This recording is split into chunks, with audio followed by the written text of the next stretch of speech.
There we go. Now I'm in the stream. So tonight we're going to be doing something just a little different. We're going to be talking about a victim still, but we're going to be talking about a victim from the past whose death had a major impact on today, and that's because his death played a key role in the civil rights movement. His name is Emmett Till, and it's only been in the last few years that I even learned about who Emmett Till was and how important he was. This young man was just as important to the civil rights movement as everyone else that you can think of. Malcolm X, Martin Luther King Jr., Medgar Evers, anyone that you could think of as an outstanding figure in the civil rights movement. Rosa Parks, Jesse Jackson, Al Sharpton, whoever. He was just as important as them, but he's not someone that a lot of us learned about in school. So, because a headline came out today with some new information in this case, which still remains very controversial, because the headline came out today about some new information that was found in the case, I want to share this with you tonight. So, who was Emmett Till? Here's his history. On August 28, 1955, while visiting family in Money, Mississippi, 14-year-old Emmett Till, an African American from Chicago, was brutally murdered for allegedly flirting with a white woman 4 days earlier. His assailants, the white woman's husband and his brother, made Emmett carry a 78-pound cotton gin fan to the bank of the Tallahatchie River and ordered him to take off his clothes. The two men then beat him nearly to death, gouged out his eyes, shot him in the head, then threw his body, tied to the cotton gin fan with barbed wire, into the river. And that is how Emmett Till died. I still have this trigger warning up because this is a very ghastly story. And the computer just shut down, so I gotta pull it back up again. Well, it did shut down. I'm not sure what's going on with that. Hold on. It's been doing weird stuff lately, so I don't know if it actually shut down or if it went to sleep or what. So give me just a minute. Okay, it shut down because it cut off.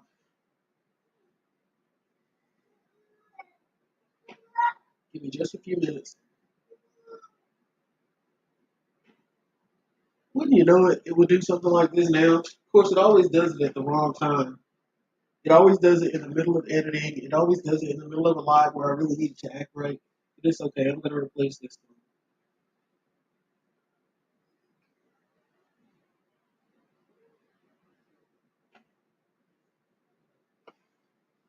I'm going to speed that up. This thing has got to go. Got to go. But yeah, just from that description, you can tell that Emmett Till's story is not to be taken lightly. And not to be controversial myself on my channel, because I do try to stay away from controversy at all costs. I don't want my channel to be associated with like, oh, they're racist or oh, they only get, none of that crazy stuff. Whether it's drama in cases like Summer Wells' case got outrageous, whether it's drama in just life, I'm here for everybody. I speak for all victims. I don't care if they're black, white, Hispanic, whatever. If something jacked up happened to them, and especially if I feel like nobody is their voice, I'm going to be talking because that's what I do. I'm going to make sure somebody says, hey, what about that kid? What about that woman? What about that guy? But yeah, okay, it's booting up, guys. Thanks for bearing with me. Yeah, you kind of can't help but to be controversial when you start talking about Emmett Till.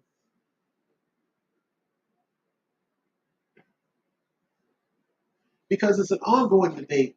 The person who accused him of flirting with them, she said that he whistled at her and that he touched her in an inappropriate way and made a lewd comment.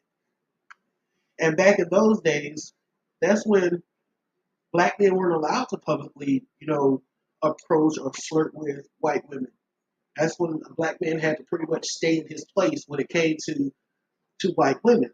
And so, because she eventually ended up recanting her story and saying that it was all a lie, but by the time she recanted, it was too late because he had already been horribly, and brutally murdered. Now, the controversy comes in, if that wasn't controversial enough, the controversy comes in because there was a major push uh, for her to be prosecuted for what she did for causing his death. There was a major push for her prosecution on murder charges, and there still is an ongoing push for her prosecution on murder charges. Which actually, that push is what led to the headline that came out today. Apparently, they found an arrest warrant for that woman from 70 years ago. All right, it's pulling up. Yeah, that just kind of really threw my flow off right there when it just cut off out the blue. I don't know what's going on with that.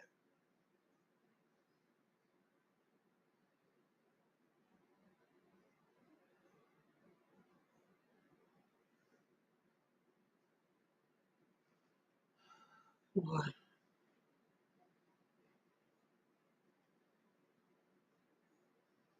I kind of had it lined up, boom, boom, boom.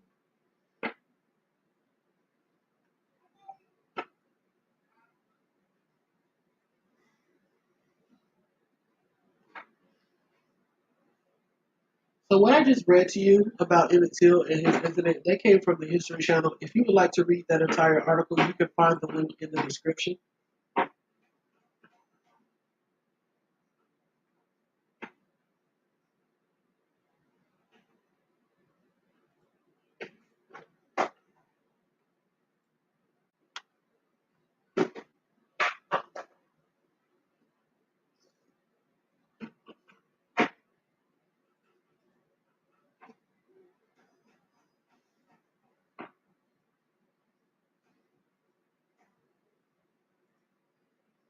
And I am going to, you guys have already had the trigger warning. Please, please, please be advised to take the trigger warning serious this time. You might want to turn it off for the next 15 seconds or so if certain types of images are going to disturb you. Emmett Till's mother insisted on having an open casket funeral. She she was advised to have a closed casket funeral because of his condition, his physical condition. But she said, let them see. She wanted the world to see what had been done to her son. And so I am going to share that with you. Now normally I would not share an image like this, but because his own mother wanted the world to see this, then I'm going to share it with you. This 14-year-old boy who was falsely accused was beaten beyond recognition. Eyes gouged out, 70-pound cotton gin fan tied to him, shot in the head, and thrown into a river because of a false accusation. And the only thing that gave anyone the right to do what they did to him is the fact that he was black. So I'm gonna go ahead and take that off the screen. I don't want to keep that up there too long. The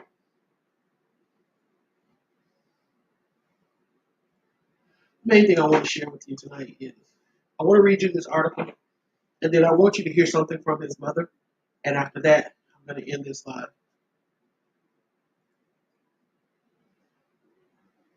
And this is about the warrant that was found. A team searching the base, and this is from Fox 2 News. The link for this article is also in the description. A team searching the basement of a Mississippi courthouse for evidence about the lynching of black teenager Emmett Till has found the unserved warrant charging a white woman in his 1955 kidnapping, and relatives of the victim who initiated the hunt want authorities to finally arrest her nearly 70 years later. A warrant for the arrest of Carolyn Bryant Donham, identified as Mrs. Roy Bryant on the document, was discovered last week inside a file folder that had been placed in a box, Florida County Circuit Court clerk Elma Stockstill told the Associated Press on Wednesday. Documents are kept inside boxes by decade, he said, but there was nothing else to indicate where the warrant, dated August 29, 1955, might have been. They narrowed it down to between the 1950s and 60s and got lucky, said Stockstill, who certified the warrant as genuine. The search was started by the Emmett Till Legacy Foundation and included two members of Till's family, cousin Deborah Watts, head of the foundation, and her daughter Terry Watts. They want authorities to use the warrant to arrest Donham, who at the time of the slaying was married to one of the two white men tried and acquitted just weeks after Till was abducted from his relative's home, killed, and dumped into a river.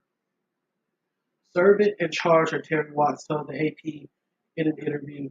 Donald set off the case in August 1955 by accusing the 14-year-old Till of making improper advances at a family store in Money, Mississippi. The cousin of Till, who was there, has said Till whistled. A cousin of Till who was there has said Till whistled at the woman, which flew in the face of Mississippi racist social codes of the era. Evidence indicates a woman, possibly Donham, identified Till to the men who later killed him. The arrest warrant against Donham was publicized at the time, but the LaFleur County Sheriff told reporters he did not want to bother the woman since she had two young children to care for. Now in her 80s and most recently living in North Carolina, Donham has not commented publicly on calls for her prosecution, but Terry Watts said the Till family believes the warrant accusing Donham of kidnapping amounts to new evidence. This is what the state of Mississippi needs to go ahead, she said. District Attorney Dwayne Richardson, whose office would prosecute a case, declined comment on the warrant, but cited a December report about the Till case from the Justice Department which said no prosecution was possible. Contacted by the AP on Wednesday, LaFleur County Sheriff Ricky Banks said, "This is the first time I've known about a warrant." Banks, who was 7 years old when Till was killed, said, "Nothing was said about a warrant when a former district attorney investigated the case 5 or 6 years ago. I will see if I can get a copy of the warrant and get the DA and get their opinion on it," Banks said. If the warrant can still be served, Banks said, he would have to talk to law enforcement officers in the state where Donald resides. Arrest warrants can go stale due to the passage of time and changing circumstances, and one from 1955 almost certainly would not pass muster before a court. Even if a sheriff agreed to serve it, Ronald J. Richlick, Ronald J. Richlick, a law professor at the University of Mississippi. But combined with any new evidence, the original arrest warrant absolutely could be an important stepping stone toward establishing probable cause to initiate a new prosecution, he said. If you went in front of a judge, you could say, once upon a time, a judge determined there was probable cause, and much more information is available today, Richland said. Till, who was from Chicago, was visiting relatives in Mississippi when he entered the store where Donham, then 21, was working on August 24th, 1955. A Till relative who was there at the time, Wheeler Parker, told AP that Till whistled at the woman. Donham testified in court that Till also grabbed her and made a lewd comment. 2 nights later, Donham's then husband, Roy Bryant, and his half-brother, J.W. Millen, showed up armed at the rural LaFleur County home of Till's great-uncle, Mose Wright, looking for the youth. Till's brutalized body, weighted down by a fan, was pulled from the river days later in another county. His brother's decision to open the casket so mourners in Chicago could see what had happened helped galvanize the building civil rights movement of the time. Bryant and Millen were acquitted of murder, but later admitted to killing in a magazine interview. While both men were named in the same warrant that accused Donald of kidnapping, authorities did not pursue the case following their acquittal. Wright testified during the murder trial that a person with a voice lighter than a man's identified Till from inside a pickup truck, and the abductors took him away from the family home. Other evidence in FBI files indicates that earlier that same night, Donald told her husband that at least 2 other black men were not the right person. That article came from Fox 2. I have the link in the description for that. I've also linked to the Wikipedia article about Emmett Till if you care to read that.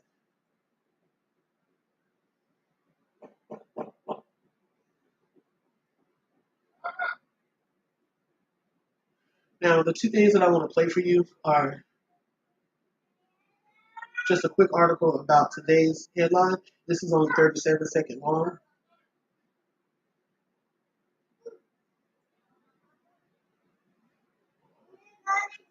Get that right.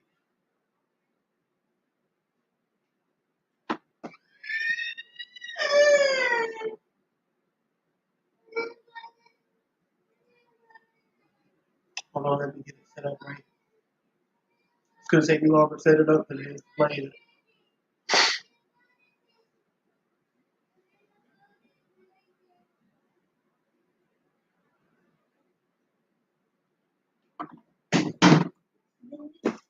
Go up to DSU, go up to. Close the door, baby. But it's okay. Let us stay out there for a minute. I'm doing something. Close the door, please.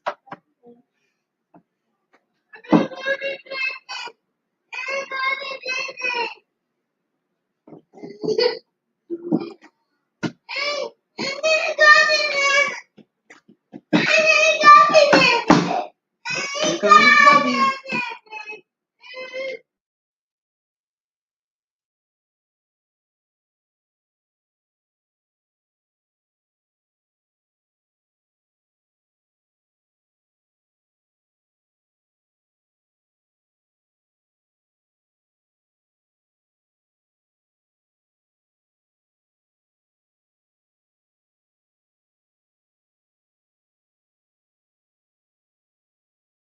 And breaking right now, a discovery in the nearly 70-year-old murder case of Chicago teenager Emmett Till. A team searching for evidence in Till's murder found an unserved arrest warrant in the basement of a Mississippi courthouse. That warrant charged a white woman in Till's 1955 kidnapping. The woman in question was Carolyn Bryant,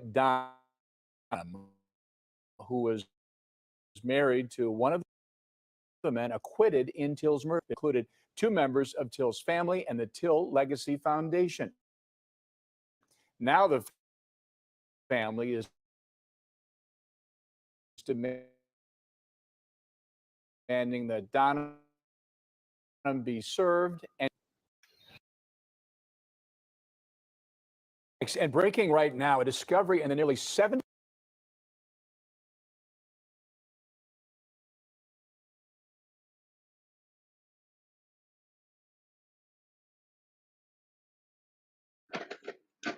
Yeah, I'm having just a little bit of doesn't seem like it wants to play, but let me try this again. And breaking right now, a discovery in the nearly 70-year-old murder case of Chicago teenager Emmett Till. The team searching for evidence in Till's murder found an unserved arrest warrant in the basement of a Mississippi courthouse. That warrant charged a white woman in Till's 1955 kidnapping. The woman in question was Carolyn Bryant, who was married to one of the men acquitted in Till's murder. The team that made the discovery included two members of Till's family and the Till Legacy Foundation. Now the family is demanding that Donham be served and charged in the case.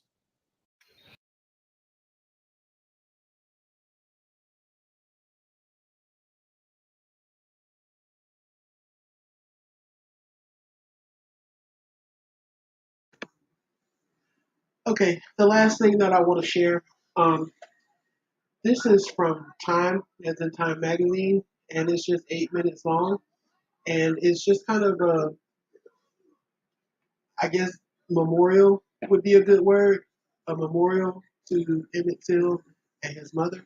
So let me play that. And yeah, Bubby is not playing tonight. She is on one. She saw the door close, and whenever she sees my door close, and all of a sudden she needs her Gigi. And then when I opened the door, like she just went back in there and started doing what she was doing before. But that's my Bubby. That's my baby.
I believe that the whole United States is mourning with me.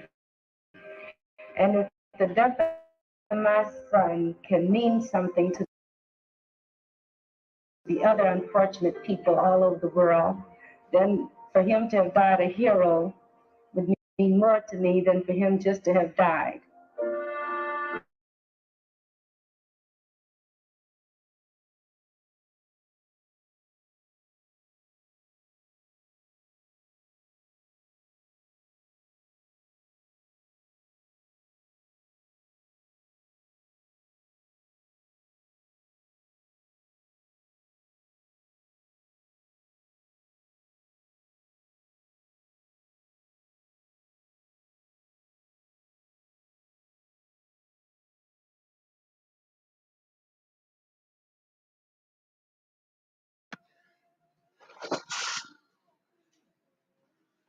Well, ain't that just about nothing?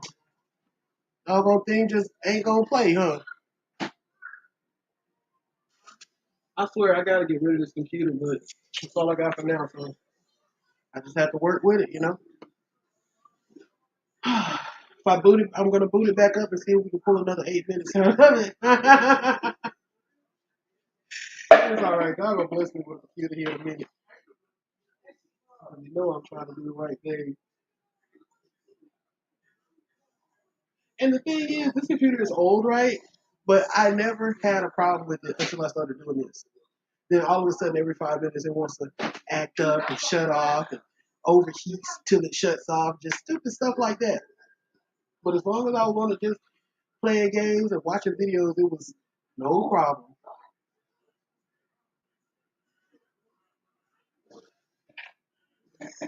That's what happens when you start speaking for those who don't have a voice. Yeah.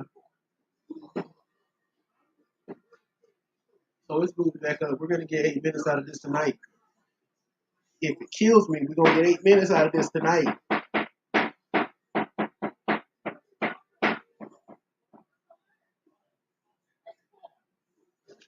all I need. 8 more minutes, little computer.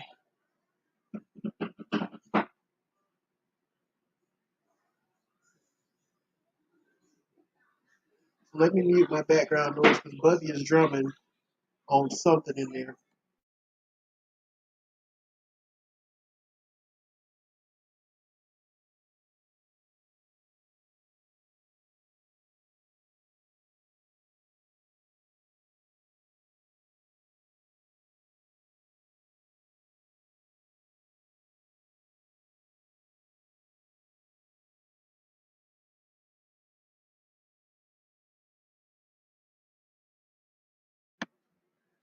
Seriously though, I do appreciate that you guys understand the struggle and that y'all hang in there with me when I start having all these little like technical difficulties and weird stuff happening. Her mom got tired of her drumming in there. She just hollered, "Mama!" Bubby is a handful, boy, I tell you. She's so spoiled, but she's so sweet.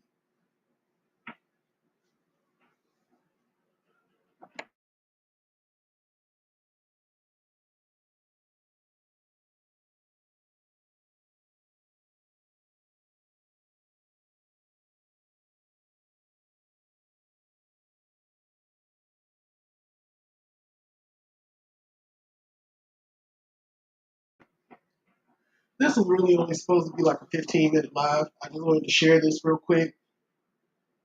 And here we are knocking on 30 minutes. But I ain't mad. I like hanging out on here anyway. I wish I was one of those people that could just talk and talk and talk. No, I really don't do astrology, but technically I guess I'm a Pisces.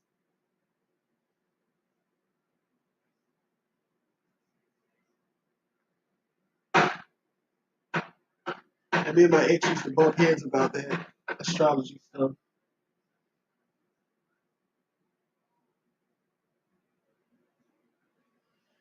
Come on.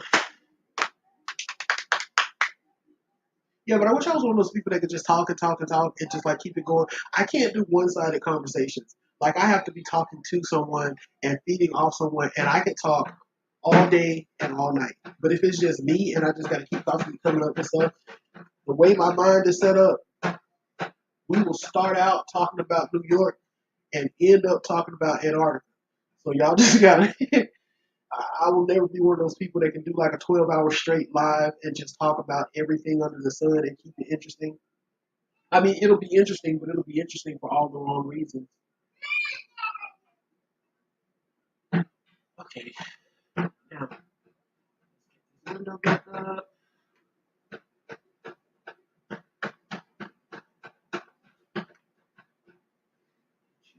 Here. Share screen.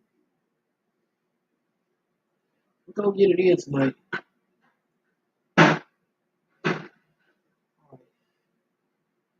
And here we go.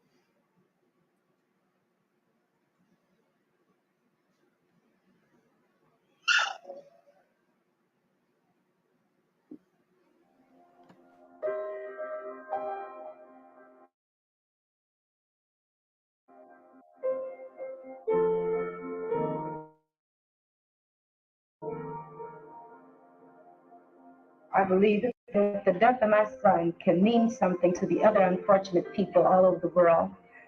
My son can mean something to the other unfortunate people all over the world. Then for him to have died a hero would mean more to me than for him just to have died.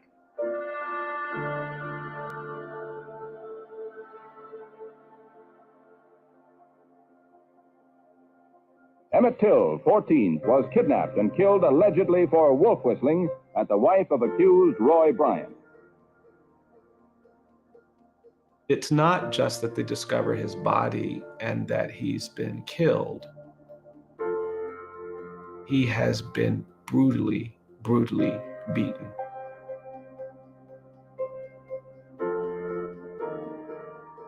As a criminal defense attorney, when we look at crimes, we often try to put together a picture about what happened, and it takes a lot of hatred and a lot of rage to do the kind of violence that was done to Emmett Till. Being a Black boy in the American South could be quite perilous. The allegation that Emmett Till was being sold to the racial order. And I think the shock of his death was compounded by the brutality of his death. Emmett's mother couldn't actually conform to the conventions of the time, and she did something really quite remarkable.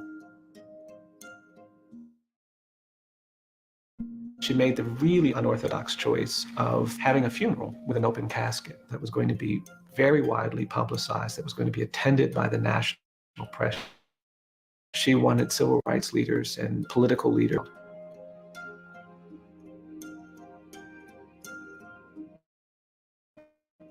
She invited David Jackson and Jet magazine to take pictures of this child's battered body. And these images were widely circulated. Jet magazine was a publication that was primarily used and to educate the rest of the country about the horrors of segregation and racial violence and lynching in the American South. And the images were really, really challenging. It was the kind of visual that you didn't typically see. You certainly didn't see it outside of a war zone, and you certainly didn't see it with children. His face was grotesque. You could see eyes, but you couldn't really distinguish all of his facial features. That's how much violence he had been subjected to. Emmett's mother's presence in the photo is really important because she's really giving witness to victimization and violence. The other images that Emmett's mother provided just created this notion of a very respectable young boy who was trying to make the very best impression on everyone he met. The juxtaposition of a little boy in a suit and a tie with his battered face was a stark image that made it really impossible for anyone who saw it to be silent about it. Mainstream publications like Look and Life began talking about this issue. It became an issue that elected officials were being questioned about. These images made it impossible for white families in other parts of the country to stay indifferent, to stay neutral.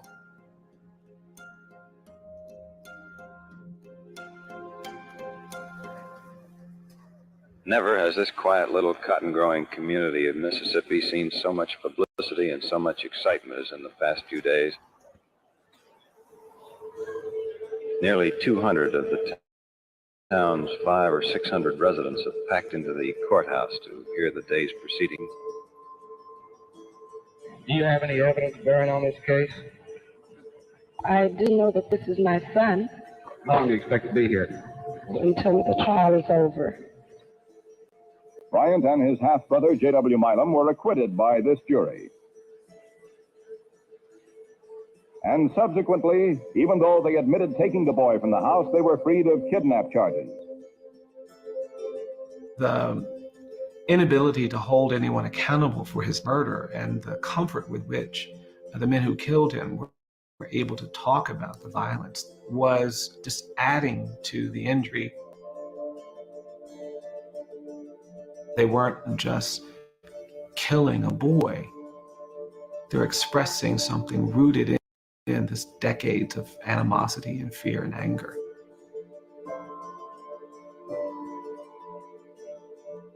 A boy, a 14-year-old boy, was killed brutally.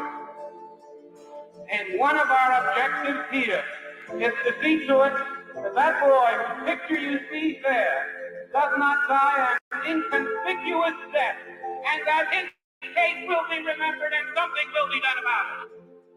These images became powerful forces in organizing a new level of commitment and resistance. The brutal murder of Emmett Till really pushed Rosa Parks to a deeper level of activism. That was one of the motivating forces behind her choice to not give up her seat on that bus. And in many ways, it was an organizing and galvanizing moment for the civil rights movement in this country. These shootings of unarmed Black boys and men have been going on for decades. It is a manifestation of this same presumption of dangerousness that killed Emmett Till, that killed thousands of people of color during the lynching era. Imagery and photography is a really important tool. Without the imagery, there would be no one who's prepared to believe some of the violence that we've witnessed.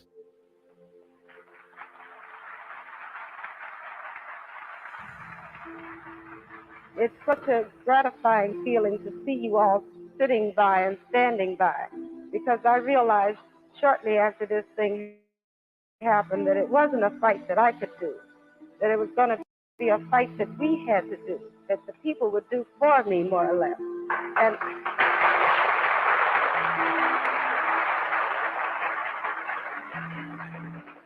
we've never made progress in this country around important social justice issues until we've given marginal victims a face.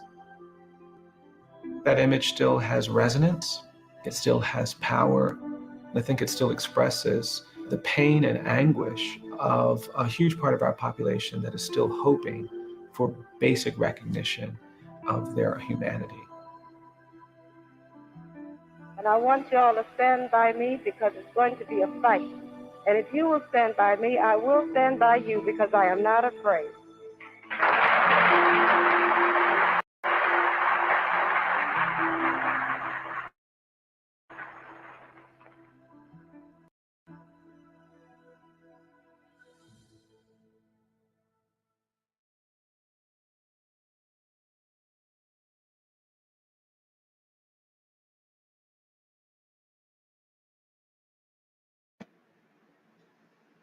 So I just wanted to share that. Like, again, not to be controversial, but when that information came out today, I thought it was important to bring this to the table. to keep his name out there, because really no justice has ever been served in his case, not on the people who actually killed him, nor on the one who caused his death. He is a victim, and we do need to be his voice just as much as we are the voice for those who are going missing and being harmed recently. Just as much as Harmony Montgomery, Summer Wells, Cody Bigsby, Ariel Sellers, as much as they need us to speak for them, he still needs us to speak for him. So, good night, and I may or may not be back later.